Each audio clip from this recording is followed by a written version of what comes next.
कि गुरु बनना, तो जो लोग मुझे ये कहते हैं कि ये व्यक्ति बहुत शातिर है, वो ये सब जान लें, शातिर व्यक्ति अगर मैं होता तो मैं अभी तक चूतिया पंथियां बहुत तरीके की तैयार करके और बहुत तरीके की बेवकूफियां सब करके कर चुका होता। अरे तुम सालों क्या रखते हो अपने पास? तुम्हारे पास है ही क्या? किसी के पास 2-4 करोड़ रुपया होगा। अगर पूरी तरीके से साला धरती पे लात मार दूं तो ये सब चीजें मेरे पास गिर पड़ेंगी आके। मेरे बिना पर्दा डाले मुझे इतनी स्त्रियां प्रेम करने को तैयार है, मैं कहां पे स्त्रियों के चक्कर में पड़ूंगा?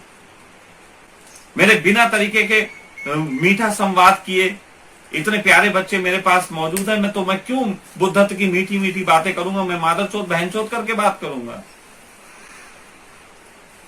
मैं क्यों बात करूंगा तुम्हारे किसी लालच से?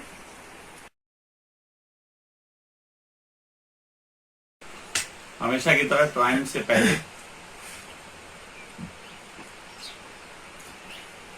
आज अभी यहाँ आप जितने भी लोग उपस्थित हो और साथ साथ जो भी मित्र दूर हैं लेकिन यहाँ उपस्थित हैं, उन सब के साथ, उन सब के लिए ये चर्चा, साथ ही उन लोगों के लिए भी जो इस समय इस दिल की आवाज सुन सकेंगे। कभी कभी ये समझना मुश्किल हो जाता है कि किसी इंसान की चाहते, जरूरतें, दिक्कतें क्या। बहुत बार आपने देखा होगा, मैं कभी कभी चिंतित होता हूं आप लोगों के लिए, देश के आर्थिक हालातों पे।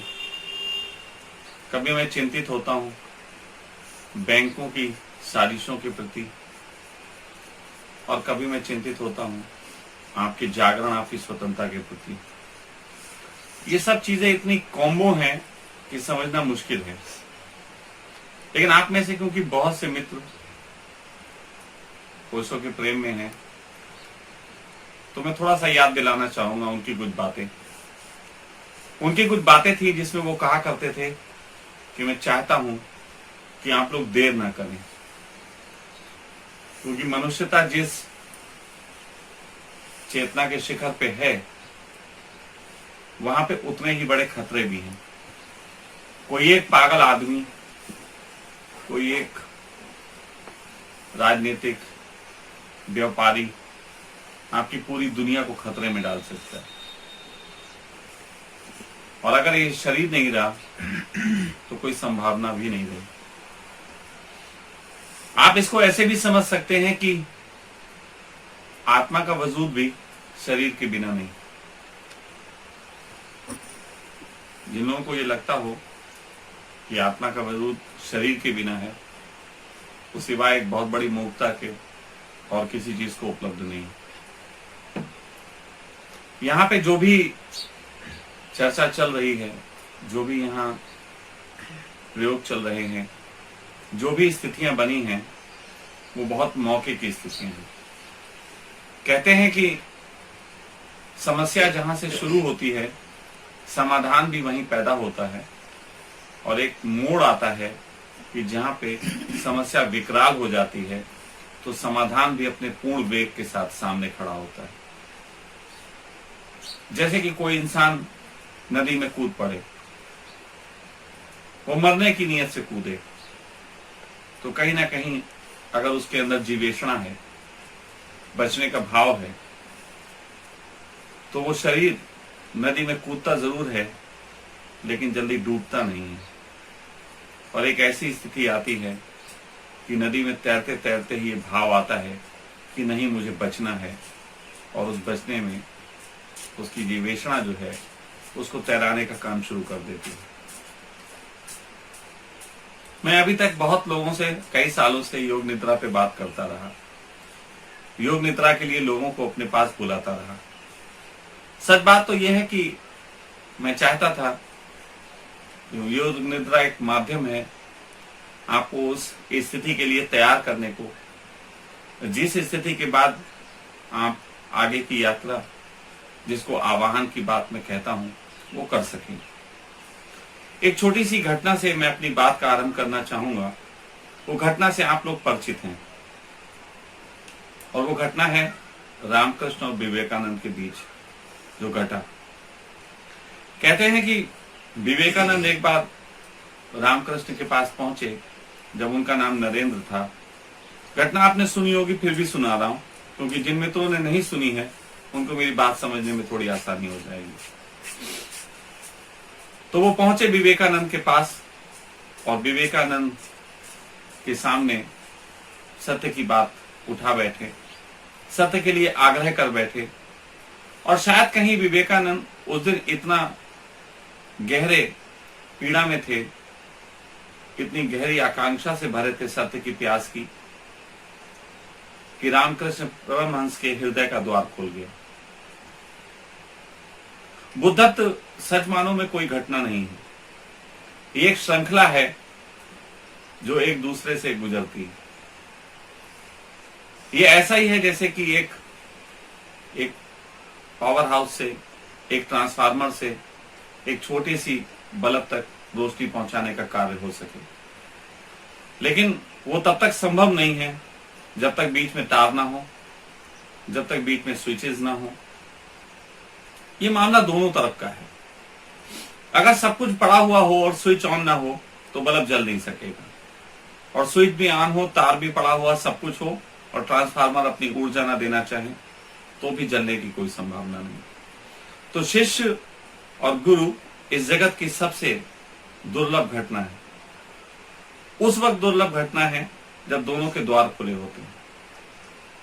शिष्य पूरी तरीके से मिटने को राजी हो और गुरु पूरी तरीके से उड़ेलने को।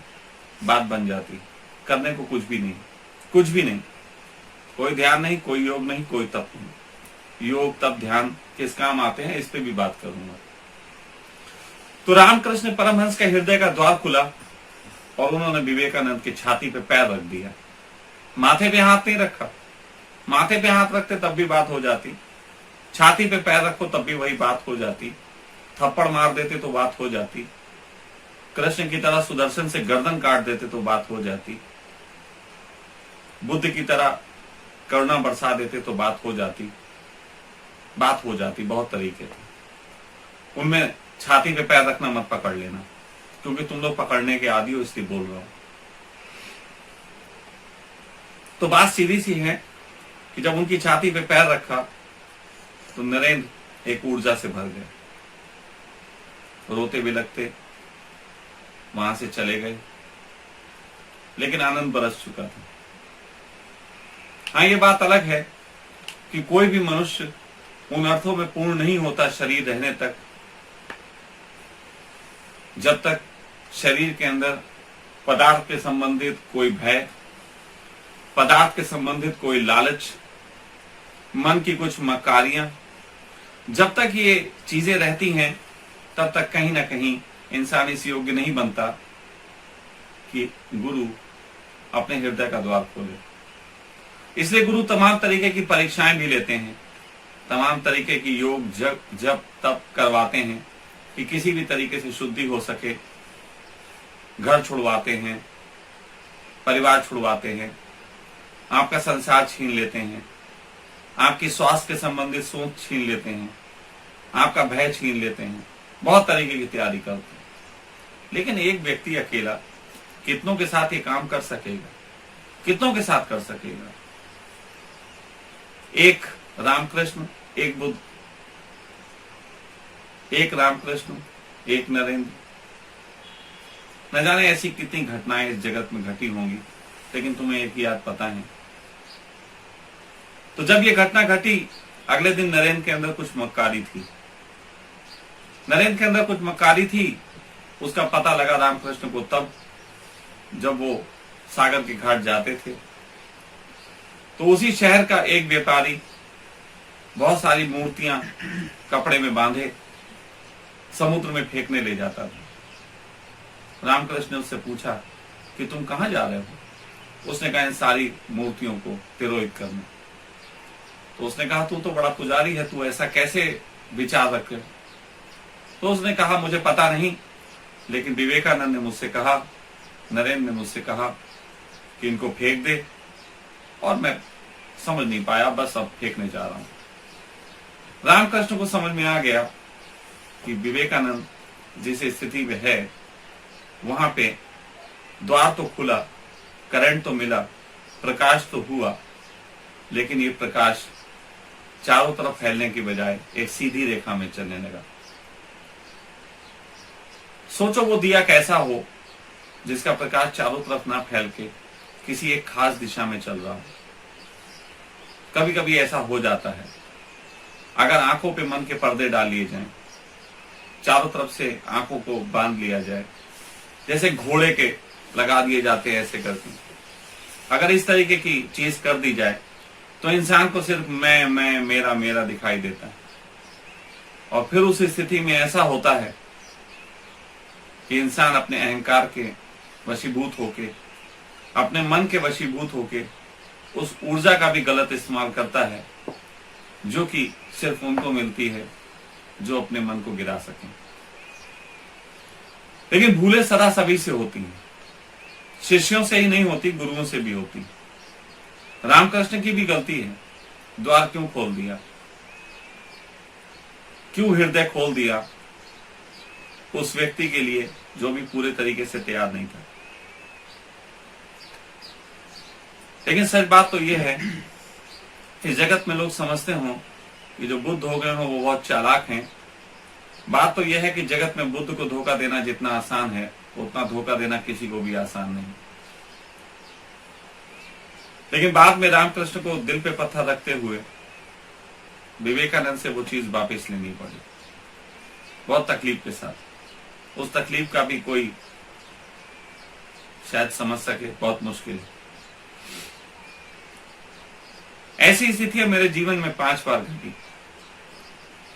रामकृष्ण और नरेंद्र जैसी घटना मेरे जीवन में 5 बार घटी, और 5 बार मुझे उन लोगों से वो आशीष वापस लेना पड़ा जो कि उनके लिए था। मैं उन घटनाओं का जिक्र करूंगा तो बात थोड़ी सी अलग हो जाएगी, ऐसा मेरा स्वभाव भी नहीं। लेकिन दर्द है तो कहना पड़ता है। मुझे भी दर्द है, बहुत गहरा दर्द है। बहुत से उस सन्यासियों को लगता हो कि दर्द जैसा नहीं होता तो कोपले फिर फूट आई, देख लो तुम्हारे गुरु की क्या हालत थी उस समय दर्द के मारे, क्योंकि तुम्हारे अहंकार इतने ऊपर चढ़ गए हैं ना कि तुम मानना ही नहीं चाहते कि गुरु को भी पीड़ा हो सकती है। तो इसलिए वो देखो, सुनो, थोड़ा बहुत भी अगर ओशो के प्रति प्रेम में होगा तो समझ पाओगे। तो इस तरीके की चीजें बहुत बार गुजरती हैं। मैंने भी बहुत दिमाग चलाया जब इन पीड़ाओं से गुजरा। उस समय तक मैं कहीं तक भी किसी को शिविर नहीं लेता था, कोई ज्ञान ध्यान की ज्यादा बातें नहीं करता था, फेसबुक जैसी कोई चीज नहीं हुआ करती थी। लेकिन उसके बाद एक स्थिति आई कि ऐसे लोगों की तलाश और बढ़ने लगी जो उस चीज को पूरा समाहित कर सके, मन की मक्कारियों से हटके। क्योंकि ऐसा बहुत बार होता है कि अशरीरी रूप से बहुत सारे चेतनाएं सपोर्ट में होती हैं, लेकिन शारीरिक रूप से भी वो सहयोग में हो, ये एक दुर्लभ घटना है। मुझे हमेशा इस चीज का लगता रहा कि शारीरिक रूप से भी ऐसे लोग मेरे पास पहुंच चुके हैं, पहुंच जाएं तो शायद काम थोड़ा आसान हो जाए। जो बात मैं नहीं समझा पाता दूसरा समझा सके, और मनुष्यों की उस कमजोरी का मैं फायदा उठा सकूं जिसमें एक अकेले की बात पल्ले नहीं पड़ती, लेकिन भीड़ बोलती है तो बहुत पल्ले पड़ती है। तो मैं चाहता हूं ऐसे लोगों की भीड़ हो।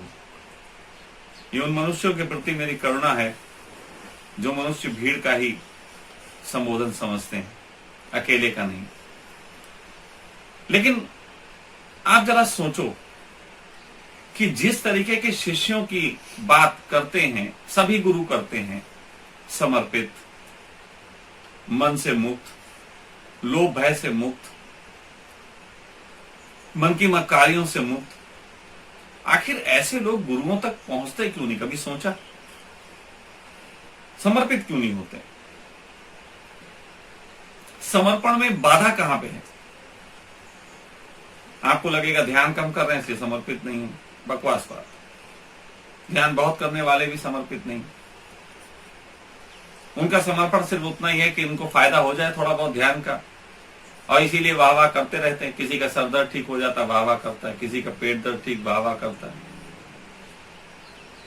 लेकिन पूर्ण रूपेण मिटने की तैयारी नहीं होती।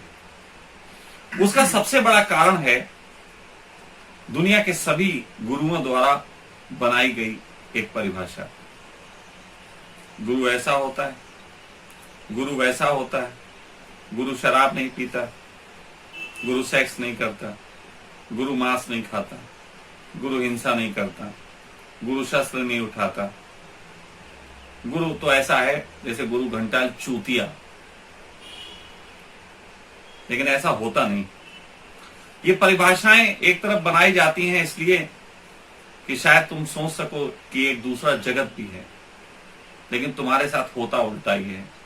तुम उस जगत के लोगों को पूजना तुरंत शुरू कर देते हो, लेकिन उस जैसा होने का साहस तुम्हें नहीं जगता। जब ये बात मैंने नोटिस की, उसी दिन से मैंने चाहा कि मैं अपने आप को उस ढंग से पेश करूंगा जो ढंग तुम्हारे सारे गुरुओं की धारणाओं को तोड़ दे। लेकिन बीच बीच में तुम्हें स्वाद भी देता रहूंगा अपने तर्कों के माध्यम से, अपने जीवन के माध्यम से, कि तुम आंदोलित हो सको। वरना होता क्या है, अभी मैं तुम्हें बुलाऊं यहां पे आश्रम में कि मैं सेक्स नहीं करता, लोग क्या करेंगे? संदेह से भरे हुए, उन्हें लगता ही नहीं सेक्स से कोई मुक्त हो सकता है, तो वो रात को मेरे कमरे के बाहर कान लगा के खड़े होंगे या कोशिश करेंगे किसी तरीके से पता लग जाए। अगर मैं कहूं कि मैं शराब नहीं पीता, तो वो तकेंगे, कमरे में जाएंगे तो मेरे चेहरे से ज्यादा कोनों को देखेंगे कहीं बोतल रखी तो नहीं। तो मैंने इस तरीके के सभी आयोजन किए कि तुम जो सोचते हो मेरे बारे में वो सोच लो, मैं वैसा ही हूं। तुम महाहरामी समझते हो तो समझ लो, तुम महा चालबाज समझते हो तो समझ लो, तुम महा शराबी समझते हो तो समझ लो, महाकामुक समझते हो तो समझ लो, जो समझते हो समझ लो, मैं वैसा हूं। मैं साफ कहता हूं, लोभियों से धन मांगूंगा, सन्यासियों से मन मांगूंगा और स्त्रियों से तन मांगूंगा। जहां तुम अटके हो मैं वही मांगूंगा। दे सको तो आगे ले चलता हूं। तो मैंने जो ये काम किया, मैं बहुत हद तक सफल रहा। इन अर्थों में सफल रहा कि मेरे पास आने वाला कोई भी व्यक्ति, मैं जिन प्रयोगों की बात कहता हूं उसी में ज्यादा रुचि दिखाता है, ना कि मेरे जीवन के उन चीजों में जिन चीजों के कारण तुम रुके हुए हो, यहां पहुंचे नहीं। सेक्स कर लूंगा तो क्या हो जाएगा, शराब पी लूंगा तो क्या हो जाएगा, हुक्का पी लूंगा तो कौन सी बड़ी आपदा घट जाएगी। तो ये सारी चीजें जो देखने के बावजूद यहां तक पहुंच सके, और सभी के जीवन में बवाल है, सब घर से भागे हुए हैं, झूठ बोल के आए हुए हैं। शुरुआत में सब ऐसे ही पहुंचे क्योंकि उनको पहुंचना था, उनका कुछ भी हो, सर फूटे या माथा, मैंने तो हां कर ली। तो आवाहन का प्रयोग कोई 10 दिन का प्रयोग नहीं है। ये कोई ऐसा प्रयोग नहीं है कि 10 दिन के अंदर आवाहन होगा और बात हो जाएगी। आवाहन तो द्वार खुलने की बात है। आवाहन तो हृदय का द्वार खुलने की बात है कि कब खुल जाता है। लोग आते हैं शिविरों में, सच में कोई गुरु होगा तो प्रतीक्षा ही करेगा कि किस वक्त लोग तैयार हों और वो अपने हृदय के आशीष लुटा सके। लेकिन तुम तैयार नहीं होते, तुम लालच से भरे हुए, तुम्हें कुछ पाना ही है, चाहे वो बुद्धत्व क्यों ना हो। तुम्हें मक्कारियां करनी है, तुम्हें शिविरों में आके नंबर लेने हैं एक दूसरे के, तुम्हें दोस्तियां गांटनी है, तुम्हें स्त्रियां ढूंढनी है, तुम्हें कुछ ना कुछ तो ऐसा ढूंढना ही है। फिर उस पर बहुत मक्कारी है, धन देने की मक्कारी, धन देना नहीं चाहते। बहुत से यहां लोग बैठे हैं, इस समय यहां 15-16 लोग बैठे हैं। इनमें से एक ही आज शायद है जिसने धन दिया, बाकी सब निःशुल्क हैं। इनमें से ऐसे भी लोग हैं जो भाग के आ गए, जिन्होंने बताया भी नहीं। मैं भी प्रतीक्षा करता हूं ऐसे लोगों की, लेकिन लोग पहले सीट बुक करना, ठीक है, तुम्हारा अपना काम तुम करो, तुम सीट बुक कराओगे, हम तभी तुम्हारे लिए बिस्तर बिछाएंगे जब तुम धन भेज दो। हिम्मत हो तो भाग के आ सको, और भाग के आओगे तो तुम्हारे हम यहाँ जुताई करेंगे। बहुत काम है यहाँ, नदी के पत्थर उठवा के हो सकता पहाड़ के ऊपर चढ़वा दो। तो ऐसी स्थिति में जब यहाँ लोग पहुंचे, निश्चित ही आवाहन का प्रयोग मेरे अंदर से गहरा था कि इस बार मैं पूरे भाव के साथ कोशिश करूंगा कि मैं आवाहन के प्रयोग के लिए अपनी तरफ से फोर्सफुली द्वार खोलूं, और वो मैंने आपको पहले बता दिया था। उसके बाद यहां लोग आए, जो भी चीजें मेरी समझ से मुझे लगती थी मैंने लोगों को कही। यहां सबने बहुत शिद्दत के साथ उसका पालन किया। हम लोगों के बीच एक मां बैठी है, बुजुर्ग मां है। उसके शारीरिक स्वास्थ्य की स्थिति ऐसी थी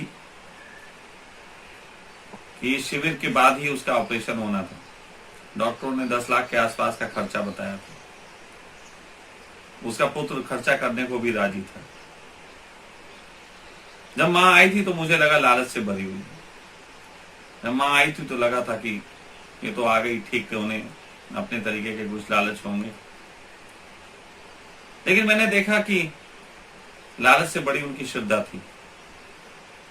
उनको जो काम बताया गया उन्होंने अपनी पूरी सामर्थ्य के साथ किया। जो स्त्री एक आदमी के लिए भी थाली उठा के जाने लायक नहीं थी, वो यहाँ 30 लोगों का भोजन पकाती, तीनों टाइम। कभी कभी ऐसा भी हुआ कि शरीर बहुत टूटा तो यहाँ के बाकी बच्चों ने उन्हें सहयोग भी किया। इतना भी मैं देख सकता हूं कि कहां पे क्या है, लेकिन उनकी श्रद्धा में कोई कमी ना रही। और मैं कह सकता हूं शारीरिक स्वास्थ्य तो बहुत छोटी बात है, लेकिन आज उनके पास एक आत्मिक स्वास्थ्य है। उनको जो घटा है, उनको जो हुआ है, उनको कह कह के मैं बहुत तमाशा खड़ा कर सकता हूं। उनके मुंह से ही कहलवा के बहुत तमाशे खड़ा कर सकता हूं, लेकिन फिर वो तमाशे तुम्हारे लिए लालच हो जाएंगे। इसलिए मैं थोड़ी आगे की बात कर रहा हूं, लालच को गिराने की बात कर रहा हूं।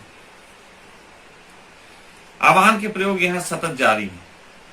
तुम्हारी योग्यता हो, मेरा हृदय खुला हुआ है, पूरे तरीके से खुला हुआ है। मैं बरसने को राजी हूं। तुम अपना पात्र सीधा करो और पहुंचो। और पात्र का मतलब सिर्फ एक है, प्रेम। तुम्हें मुझे प्रेम करना होगा, ये शर्त है मेरी। बहुत अजीब सी शर्त है। प्रेम मांगा नहीं जाता, ना जाने कौन कौन सी फिलॉसफी आएंगी निकल के आप लोगों के भी। प्रेम मांगने का नाम नहीं, प्रेम देने का नाम है। तुम्हारी सारी फिलॉसफियों को मेरा जूता। तुम्हारे बुद्ध पुरुषों ने, बहुत से बुद्ध पुरुषों ने तुमसे ये कहा कि बुद्धत्व दिया नहीं जा सकता। मैं तुमसे कहता हूं झूठ का। जो बुद्ध पुरुष बुद्धत्व दे नहीं सकता शिष्यों को, वो बुद्ध पुरुष हो भी नहीं सकता। बुद्ध पुरुष चाहे तो तुम्हें सब दे दे, लेकिन बात यह है क्या तुम लेने पात्र हो? क्या तुम ले पाओगे? एक छोटी सी चुटकुला सुनाता हूं, थोड़ा हल्के हो जाओ। संता और बंता व्यवसाय करने की सोच से लगे। छोटा सा व्यापार, ये तो मैं तो बुद्धत्व के व्यापार की बात करता हूं। संता और बंता एक छोटा सा व्यवसाय करने के लिए, एक परचूनी की दुकान खोलने के लिए पार्टनर बनने को राजी हुए। तो संता बंता ने कहा कि पहले प्रैक्टिस कर लेते हैं, ग्राहक और जो है वो दुकानदार कैसे हुआ जाता है। तो संता ने कहा ठीक है, मैं दुकानदार बनता हूं, और बंता से कहा कि तुम ग्राहक बनो और आओ मेरे पास कुछ खरीदने, फिर मैं तुम्हें बेचूंगा। थोड़ी प्रैक्टिस कर ले दुकान खोलने से पहले। तो संता दुकानदार बन गया। बंता से कहा कि आओ। बंता आया और बंता ने कहा कि 1 लीटर अंडे दे दो, 1 लीटर अंडे दे दो। संता कहने का पागल हो गया, अंडे तो दर्जन से मांगे जाते हैं, लीटर से थोड़ी ना मांगे जाते, तुझे तो ग्राहक बनना भी नहीं आता। तो संता ने कहा ठीक है, मैं ग्राहक बनता हूं, तू दुकानदार बन। बंता दुकानदार बन गया। संता आया और संता ने कहा कि 1 दर्जन अंडे दे दो। बंता बोला बोतल लाए।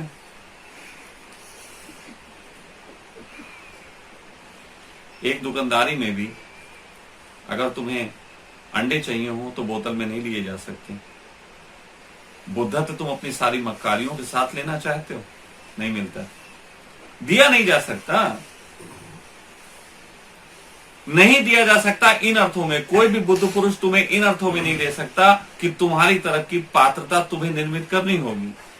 उसके लिए वो 1000 प्रवचन करता है, 20,000 घंटे का लेक्चर देता है कि तुम सुधर जाओ। वो तो तैयार बैठा है, अंतिम वक्त अपने कमरे में बैठ के रोता है कि मुझे पूरी जिंदगी सिर्फ 3-4 लोग मिल सके जिनसे मैं अपने दिल की बात कह सकूं। ये ओशो का दर्द रहा, करोड़ों लोगों के बीच बात कहते ये दर्द रहा। और वही करोड़ों लोग आज सिर्फ पोस्टर डाल के सोचते हैं कि ओशो का काम हो गया। कैसा पावर हाउस होगा वो जो सारा खुद अपने घर में रोशनी कर पाता और उसका पूरा शहर अंधेरे में हो। कैसा पावर हाउस होगा। पावर हाउस की पीड़ा होगी अगर वो केवल अपनी रोशनी दे पाता हो, तुम सब तक रोशनी न पहुंचा पाता हो। वो बिजली घर किस काम का। ओशो जैसा बिजली घर तुम कमीनों ने बर्बाद कर दिया। तो छोड़ो, आज तुम्हें एक नई बात बताता हूं, एक नए ढंग से बताता हूं, और कांपो चाहे मर जाओ, फिर भी तुम्हें ये मेरी बात सुननी पड़ेगी।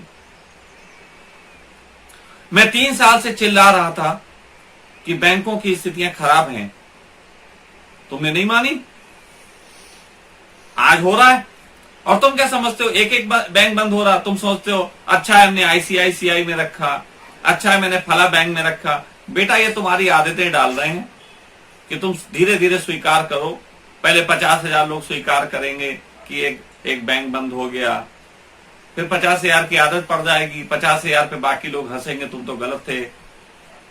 फिर एक दूसरा बैंक बंद होगा, फिर 1-1.5 लाख लोगों का थोड़ा पैसा फंसेगा, फिर ये संख्या बढ़ते बढ़ते हर घर में एक आध इंसान हो जाएगा जो कहेगा अरे यार बैंक बंद हो जाते हैं, कोई बात नहीं, ये आदत पड़ जाती है।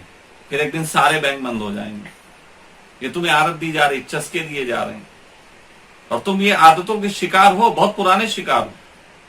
फिर मैं ये भी बता रहा हूं कि बहुत खतरनाक स्थिति है कोरोना वायरस के संबंध में। मैं पिछले 2 महीने से दिव्या को बोल चुका हूं कि दिव्या तू देखना 2-2.5-3 महीने बाद पूरी दुनिया के सारे न्यूज चैनल और सारे अखबार और सारे देश के लोग सब चिंतन करेंगे कि कोरोना वायरस जो है वो इस तरीके से बर्बाद करने के लिए आ गया है। लेकिन तुम नहीं जागोगे, तुम्हारी अभी भी दुकानदारियां चलेंगी, तुम अभी भी अपने बैंक का बैलेंस बचाओगे, तुम सब कुछ करोगे। और धरती पे ये ऐसा क्यों हो रहा है इसको समझ लो। 8 अरब लोग इस पृथ्वी के सारे संसाधनों को 50 साल के अंदर खा सकते हैं। 50 साल के अंदर इतने लोग हो गए और ये बढ़ते जा रहे हैं। तुम्हें अभी भी प्रेम करते करते जो है बच्चे पैदा करने का शौक लगा हुआ है। ये 8 अरब लोग अगर 50 साल तक रोके नहीं गए तो पृथ्वी का सारा जल खा जाएंगे, पृथ्वी का सारा तेल खा जाएंगे, पृथ्वी का सारा अन्न खा जाएंगे।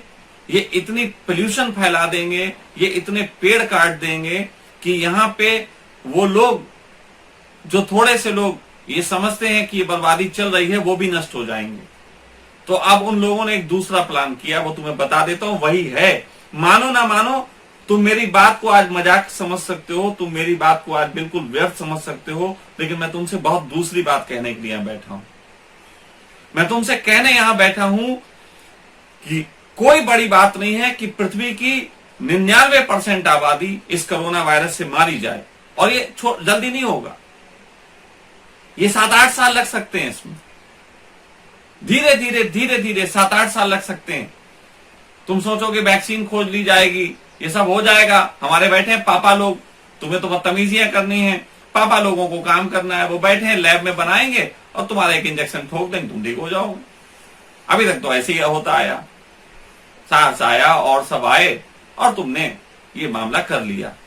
और दुनिया के वो 1% लोग जो ये जानते हैं कि ये पृथ्वी इन मूढ़ों के, ये 8 अरब मूढ़ों के चक्कर के लपेटे में है, उन लोगों ने अब एक प्लान किया है कि तुम्हें छोड़ना नहीं है, अब तुम्हें मार ही डालना है। डरो, कांपो। 7 से 8 साल मैं बोल रहा हूं, 7 से 8 साल। 7 से 8 साल के अंदर 99% आबादी खतरे में आएगी, मर ही जाएगी। क्योंकि बहुत तेजी से अगर मारी जाती, कोई ऐसा वायरस भी फैलवा सकते थे कि बहुत तेजी से मरते, लेकिन बहुत तेजी से मरने में यहां वहां बीमारियां फैल जाती। क्योंकि लाशें जलाता कौन?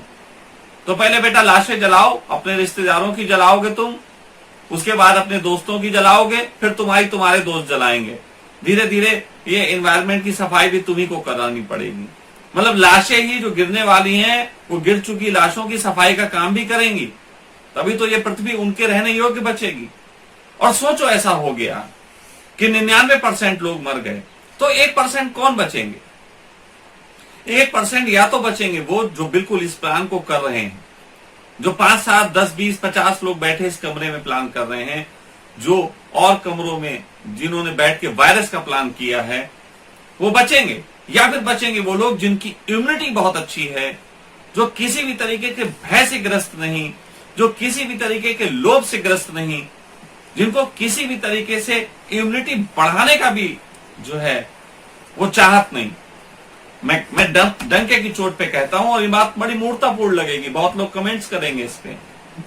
मैं कहता हूं लाओ कोरोना वायरस को मेरे सामने, मैं उसको गले से लगाने को तैयार हूं। क्योंकि ना मैं अपनी इम्यूनिटी बढ़ाने के लिए किसी भी तरीके का कोई काम करता हूं, ना मैं किसी तरीके के भोजन से बचता हूं, ना मुझे दुनिया में मौत का भय है, ना मुझे किसी तरीके की कोई चीज पाने की आकांक्षा। अब एक ही चीज होगी कि अगर इस पृथ्वी पे कभी ऐसा भविष्य हुआ 8-10 साल बाद, पहली तो मैं प्रे करूंगा कि ऐसा ना हो। लेकिन मैं जानता हूं मेरी प्रे ऐसे काम नहीं कर सकती। मैं पत्थर को प्रे नहीं कर सकता कि तुम पंख लगा के उड़ जाओ। जो मूर्ता को ग्रसित है उनको कोई नहीं बचा सकता। एक बुद्ध पुरुष, एक डॉक्टर, एक साइंटिस्ट जो कसाई के कटते हुए बकरे को बचा के दिखा दे तो मैं कहूं, जो कटने को राजी हो गया, उसको तो डॉक्टर भी नहीं बचा सकता। तो उसी तरीके से अगर 1% लोग बचे, और उस कंडीशन में थोड़े से लोग जिन्होंने ये प्लान किया, उन्होंने कहा एक वैक्सीन बना ली है जो हर 6 महीने बाद आपको लगानी पड़ेगी और कोई दिक्कत नहीं है। लेकिन वो वैक्सीन है बहुत महंगी। तो अब एक ही शर्त है, सभी लोग एक एग्रीमेंट साइन करो, हर 6 महीने में आपको एक वैक्सीन मिलेगी, लेकिन उसके बदले में आपको नो मनी नो कुछ, और दुनिया में इस तरीके से रहना पड़ेगा कि हम बताएंगे साइकिल चलानी है तो साइकिल ही चलाओगे, हम बताएंगे कि कितना तुम्हें श्रम करना है, हम बताएंगे कि कितने घंटे तुम्हारे माइंड पे निगाह रखी जाएगी, हम बताएंगे कि किस तरीके के तुम्हें जीवन को जीना है, हम बताएंगे कि तुम बच्चे पैदा करने के योग्य हो कि नहीं हो। और अगर पृथ्वी पे ऐसा वक्त आया, मैं नहीं समझता तुम्हारे चाहे गुरु ओशो हो, चाहे तुम्हारे सदगुरु हो, चाहे तुम्हारे कुछ हो, जिन संतों ने भी तुम्हें धर्म के नाम पे आनंद की बात की है, फिर आनंद की बात करने वाले उन 1% लोगों में कोई भी नहीं होगा। सबसे बड़ी पीड़ा की बात मुझे यह है कि अगर उस 1% में सारे ही लोग मेटेरियलिस्टिक हो जाएंगे, सारे ही लोग इस तरीके के हो जाएंगे, तो कोई भी ऐसा नहीं बचेगा जो इस तरीके की बात सोचे कि आनंद की भी बात की जाए। तब ये पृथ्वी केवल और केवल रोबोटिक होगी, यांत्रिक होगी।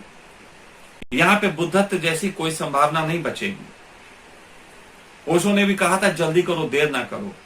मैं तुमसे नहीं कह रहा हूं कि आओ तुम बुद्धत्व पाओ और तुम जो है सटक लो। मैं तुमसे दूसरा आह्वान कर रहा हूं, आओ डॉक्टरों के पास जाके पूछो इम्यूनिटी कैसे बढ़ती है।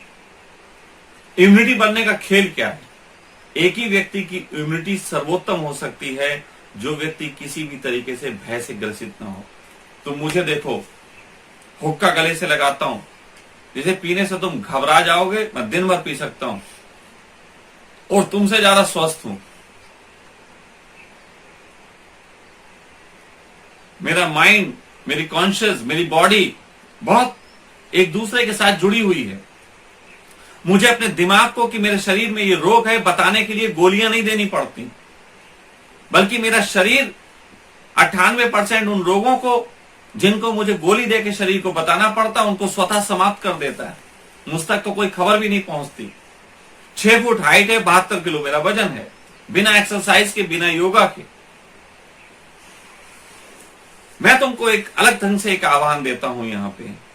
एक आह्वान तो बुद्धत्व और सबके लिए, लेकिन मैं तुमको एक आह्वान देता हूं कैसे जीवन के लिए। मैं नहीं जानता कि पृथ्वी के और टुकड़ों पे क्या होगा, पृथ्वी के और हिस्सों में क्या होगा। सारे देशों ने अब जो है दूसरे देशों से लोगों को आने के लिए मनाही कर दी, लेकिन मामला तो अंदर तक पहुंच गया है। कहां कहां पहुंचेगा पता नहीं।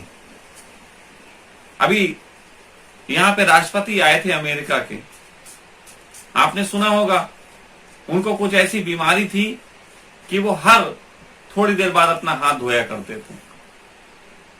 हर थोड़ी देर बाद अपना हाथ धोते थे, मतलब मुंह पे लगाने से पहले वो हाथ धोते थे।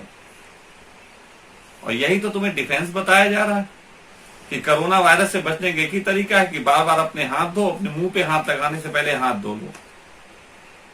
कुछ कनेक्शन नहीं नजर आता तुम लोगों को इसमें? नहीं नजर आएगा ना? वो बंदा क्यों अपने हाथ धो रहा है? इतने पहले से आदतें क्यों डाल ली उसने? और तुम्हें शायद पता ना हो तो चलो आज नाम लेके बता देता हूं, सभी लोग सुनो। सर्च मारो रॉथचाइल्ड, सर्च मारो उन लोगों के बारे में जो दुनिया को कंट्रोल करते हैं।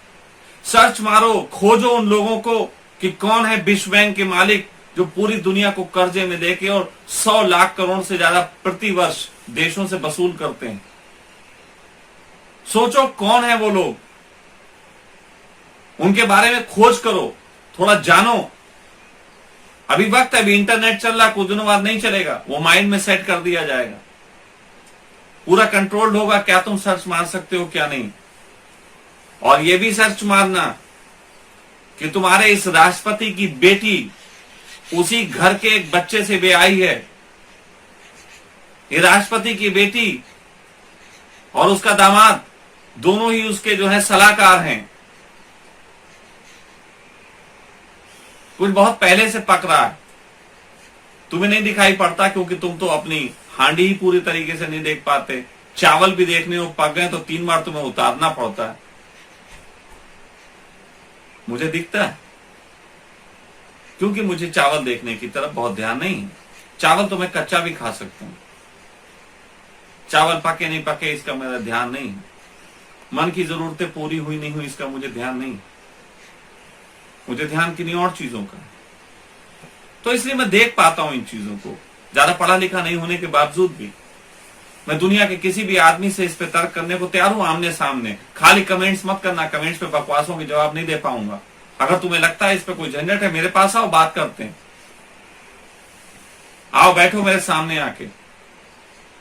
मैं लोगों को लालच दे दे के अपने पास रोक रहा हूं, लालच दे दे के। किसी को लालच देता हूं यहां सब कुछ मिलेगा, रुक जाओ, बुद्धत्व मिलेगा, रुक जाओ। किसी को किसी तरीके का, ये कई साल से कर रहा हूं, आज से नहीं कर रहा हूं। लेकिन मैं उन थोड़े से लोगों को बचा लेना चाहता हूं। अगर पृथ्वी पे कभी ऐसा हुआ, जो मैं कह रहा हूं 7, 8, 10 साल के अंदर भी ऐसा हुआ, तो मैं इतना सा कह सकता हूं कि मैं थोड़े से प्यारों को तो बचा ही लूंगा। थोड़े से उन प्यारों को बचा लूंगा जो फिर से पृथ्वी का नमक बनेंगे, जो फिर से अपनी बात कहेंगे। इसीलिए एक नए तरीके की शिक्षा मैंने इस आश्रम में शुरू कर दी। शारीरिक रूप से भी स्ट्रांग रहो, मानसिक रूप से भी स्ट्रांग रहो। किसी भी चीज से घबराओ मत, चाहे कोरोना वायरस हो, चाहे साला एड्स। किसी भी तरीके से मन से संबंध ना जोड़ो, सबको मैत्री में ढाल दो। अब वक्त नहीं है दोस्ती यारी का, वक्त बुद्धत्व का भी बहुत नहीं है। बुद्धत्व पाके भी क्या करोगे अगर सटक लिए तो? जिंदा रहो।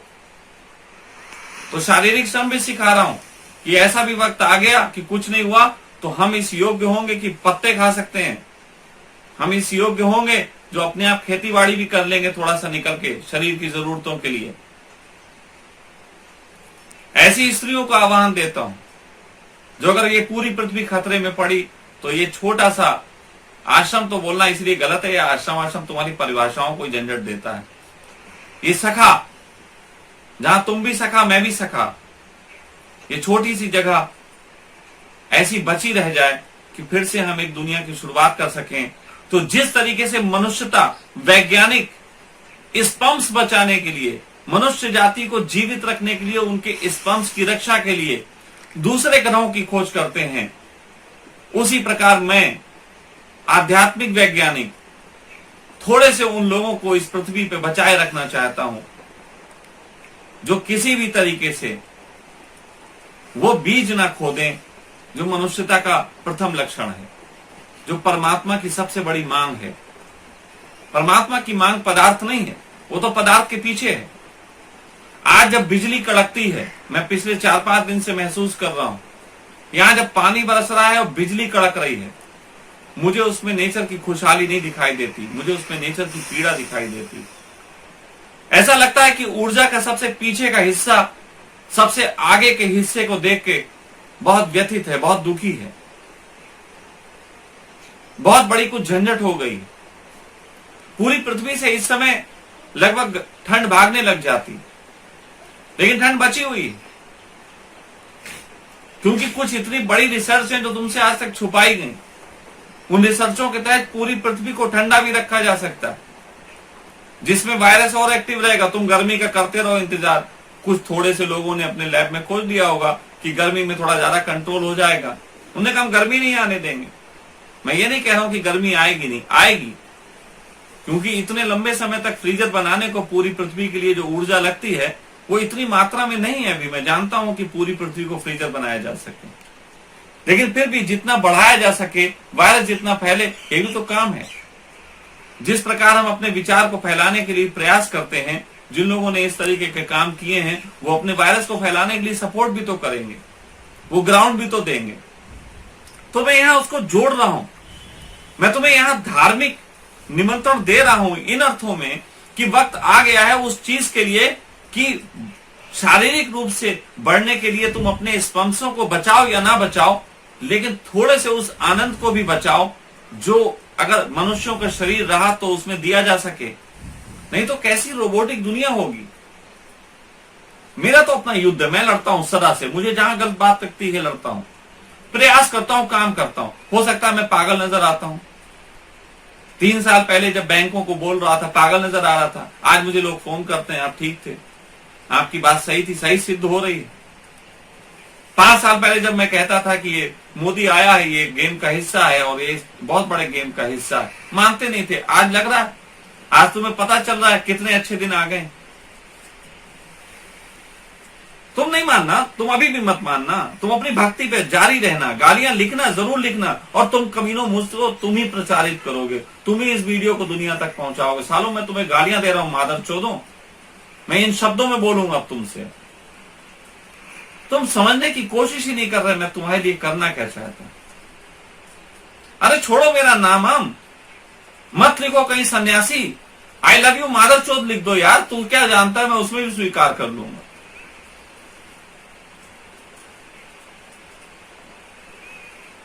लेकिन नहीं, तो जिन लोगों को भी लगता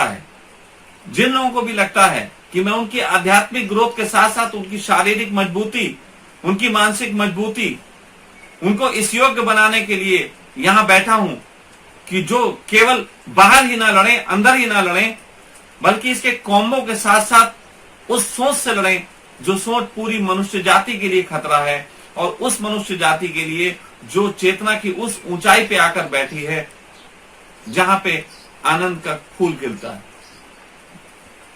और ऐसा पृथ्वी पे बहुत बार हो चुका है, ये मैं तुम्हें बता दूं, ये कोई पहली बार नहीं हो रहा है, पहली बार ही इस तरीके का युद्ध नहीं हो रहा है, ये युद्ध कई बार चला है। आनंद के बीच बचा लिए किन्हीं लोगों ने, उनके नाम पता नहीं है तुम्हें भी मुझे भी, उन्होंने बचाए। हो सकता है कि और भी कहीं ऐसा प्रयोग चल रहा हो सकता है इस तरीके की और भी कहीं देशना चल रही हो। अरे तुमको चिंता होती होगी कि स्वामी जी को मैं पैसे दूंगा 20-21 हजार रुपए, मैं 20-21 हजार कहां से लाऊंगा। अरे तुमसे ज्यादा मुझे चिंता होती है इस चीज की कि इतने लोग आ रहे हैं, मैं इनको ठहराऊंगा कहां। तुम चिंतित हो कि मेरे पॉकेट खाली ना हो जाए, और मैं चिंतित हूं कि यहां जगह कम ना पड़ जाए। मेरी चिंता तुमसे बड़ी है। और जब तक संसाधन है, जिस तरीके की संसाधन मुझे मौजूद है, मैं उन संसाधनों का उपयोग करके अपने तरीके से तुम्हारे लिए दरवाजे खोल रहा हूं। यहाँ के बच्चों की ऐसी प्रिपरेशन हुई है कि एक एक कमरे में 5-5, 7-7 भी रह सकें और रह रहे हैं। तो आवाहन की बात ये समझ लो कि मेरा दिल तो पूरे तरीके से खुला हुआ, बरसने को पूर्ण राजी। अब मैं दिमाग से बहुत चलने को तैयार नहीं। हाँ, जो भी चला था वो बिल्कुल सही था। उसके कारण ही मुझे इतने प्यारे बच्चे यहाँ पहुंच पाए कि आज मेरा एक छोटा सा वो परिवार है जो परिवार एक अलग तरीके की जिम्मेदारी लेके चलेगा। मैं इन्हें केवल अंदर ही मजबूत नहीं करूंगा, मैं इन्हें बाहर भी मजबूत करूंगा। मैं इन्हें शारीरिक रूप से भी इस योग्य बनाऊंगा, मैं इन्हें मानसिक रूप से भी इस योग्य बनाऊंगा कि अगर मैं भी ना बचा तो ये कार्य जारी रख सके। ये अभी तक के जितनी भी बातें मैंने कही हैं आज तक, जितने भी वीडियो कहे हैं, सबसे ज्यादा उस बात को ओपन करते हुए कहा है जो बहुत समय से मेरे अंदर चलती थी।